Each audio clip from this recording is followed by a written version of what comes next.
the moon. In that interview, Bass deputy donated a page to all in a book by David Brown. And now another photograph from that shop of Mr. Bracknell.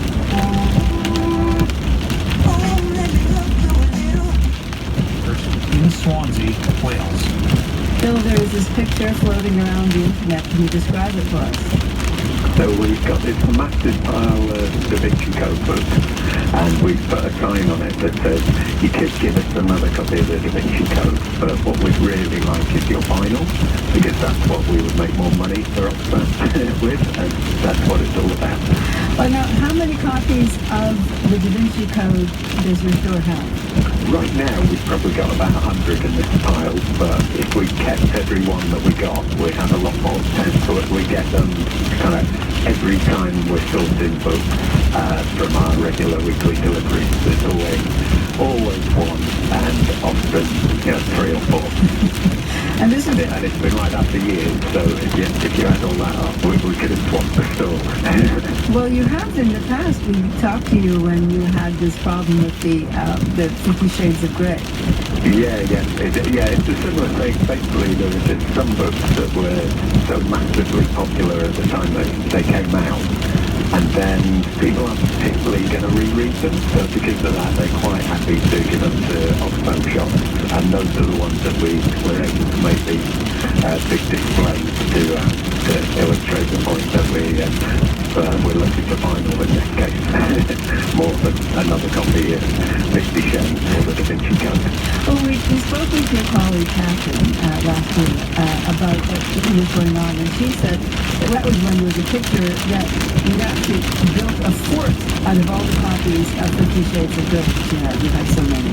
Yeah, well, what happens is we don't have to have a big enough factory to keep all the books that we have coming in, and so what we do is we sort the best ones and put them out to sell, and then with the rest we sell them in bulk to an internet dealer. And it was actually that dealer who had so many copies of the 50 Shades of Grey that we passed on that he made a massive fort out of it, and then we made a kind of scaled down model that would fit in our shop. Are you finding anything similarly with the Da Vinci Code? I think we've probably got enough publicity out of it just in the way that, just in the little pile that we've got here. So yeah, we're probably happy with that. See, there's all these people who want to donate Da Vinci Code for you to sell, but how many do you actually sell? We're actually not saying that we don't want it, and we do, like I say, we make money out of every book that's donated to us because we sell in bulk as well. So probably over the years, actually, we've made thousands out of the Da Vinci Code, because although when we sell in bulk we only get a few pence per copy, when you think how many times that by the number of Da Vinci Codes we've had over the years, and we've probably made quite a lot of money out of that brand, so I'm happy to see them keep coming. Well, how often do you have customers who come in and say, have you got that book by Dan Brown called Da Vinci Code? How often does that happen? Well, what happens actually is that they look for it on the shelf in the fiction, and it's quite often not there because we've just put them all into this big pile that's been building. And so they'll go, oh, have you not got a copy of the Da Vinci Code? And then we point out the pile, and they're like, oh, you've got lots of copies of the Da Vinci Code. Maybe that's the problem. Maybe you're getting them because you don't well, have we do try to make sure there's always at least one.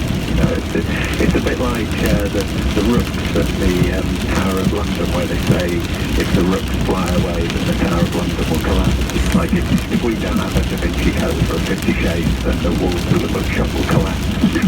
because they're made of 50 Shades of Grey. We can actually tell the walls with them. Yeah. Okay, so you said in your note and this picture that you're looking for vinyl. So is that what sells? Yeah, most of our sales, but we are a book and music shop, and most of the sales are from books. Most of the money we make is from books, but vinyl is what we get people coming in asking for mostly, and we don't get enough vinyl. So yeah, when we're talking about trying to make money for Oxfam for its work, helping people around the world, then vinyl is the kind of most wanted item at the moment, because I don't know if it's the same in Canada, but certainly in the UK, there's been a massive resurgence in interest in vinyl. So all those young people who they need a bit of pin money, so they go into the cellar and take their parents' old vinyl. Well, actually, that's one of the problems, is that the parents used to give us their vinyl because their kids and grandkids didn't want it.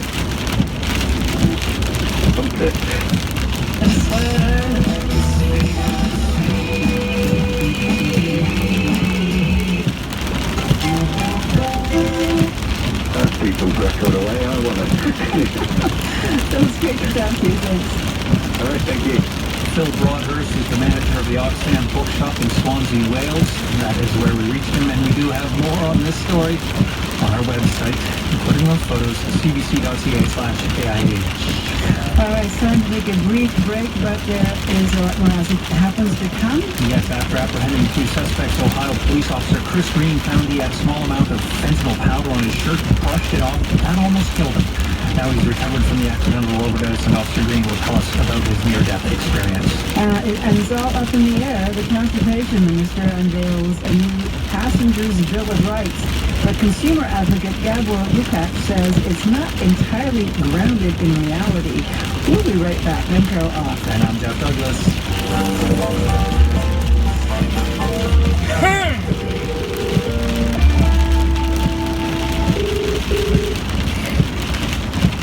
Programming is supported by the Shakopee Metallurgical Sioux community, which has committed $10 million over 4 years to improve the nutrition of Native Americans through its Seeds of Native Health campaign. Learn more at seedsofnativehealth.org. I'm Terry Miller. President Trump is headed out for his first trip abroad later this week, and with all the news of the leaks coming from the White House, there are questions about how things will go when he's out of the country. Next time at 9, we'll talk about Trump's foreign policy and his big trip. Join Terry Miller Fitzgerald Theater this spring for the Threat Live. On Tuesday, May 16th, she welcomes Professor Eddie Guan Jr. for an important discussion about race, identity, and what it means to be an American in 2017. Then on Sunday, June 4th, Terry welcomes Cheryl Sandberg for a discussion about Option B, a new book about grief and resilience. For ticket information about both shows, nprnews.org/thread.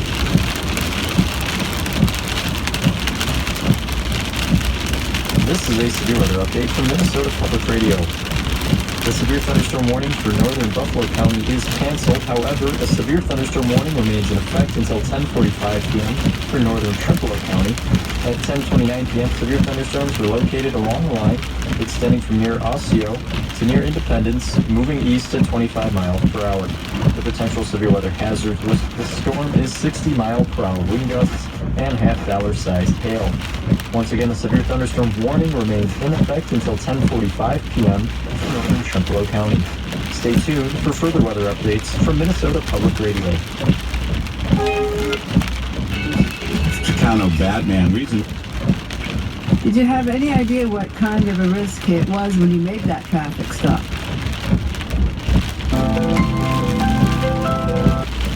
And almost turned down. We had knowledge that one of the suspects that was arrested, he's been involved in other drug investigations. We knew that he used fentanyl and did not know that it was going to turn out as severe as it turned out. And during this traffic stop, you knew at least one of the men, he was known to police, right? That was in this stop.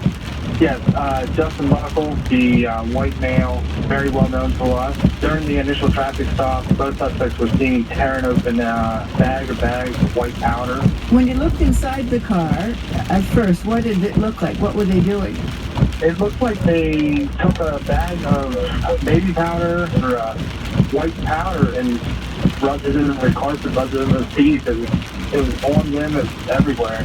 Is it because they were trying to hide the evidence? Yeah, they knew that they'd been caught. They were blocked in by unmarked cruisers and cruisers. We were able to retrieve enough to charge them with felony tampering with evidence and to send to our crime lab to test for exactly what the substance is. What precautions did you and your partner take before you got involved with the arrest? Initially, I had no knowledge of, at this point, I'm just arriving on scene at the initial traffic stop. I had no knowledge that the powder was strewn throughout the vehicle However, the officer that tested the substance had gloves, had a mask. The powder was collected in double bags as we were instructed by the art of crime lab. And this is what you are told as police, and